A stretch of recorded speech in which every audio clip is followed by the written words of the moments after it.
lost. Popes can't resign. If you do this, you will damage the papacy forever.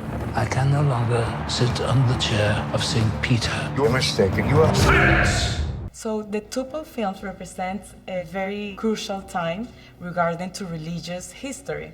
Can you tell us about this story, which is based on true events? The story, it's about these two guys trying to, get together and trying to do that very extreme transition between a very conservative position of the church and a very liberal.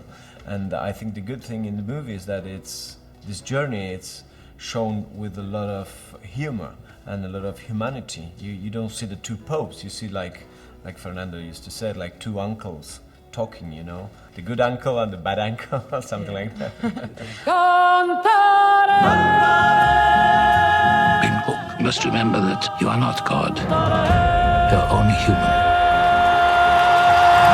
Let's talk about the flashback scenes in which you play Bergoglio as a young man. In terms of personality, how would you describe him before he became a pope? Well, I think he was very, very serious, very very authoritarian, very strict. The people who know him from before, they said that he never smiled. So it's someone who really changed. I heard that you met with a priest so you could prepare for this role. Yeah. What did you learn from this connection? Well, a lot of things, because I'm not a religious person, so it was a huge discovery to chat with this priest, Jesuit priest, who was really, really helpful because he advised us. And also I'd love at that moment to hang out with him and to spend time together, because trying to understand lots of things about faith, about religion. Nothing is static in nature, not even God. Where should we find him if he's always moving? On the journey?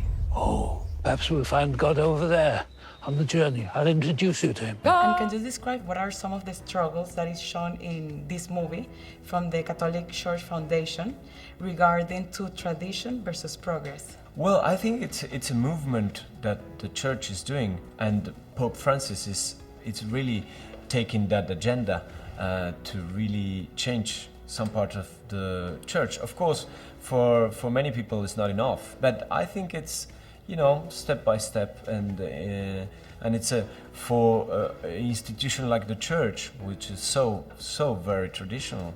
It's a very modern way. The most important qualification for any leader is not wanting to be leader. It's not me who needs to be satisfied. It's 1.2 billion believers. After making this movie, what are your thoughts about the Vatican and the Church in terms of cover-ups and leadership?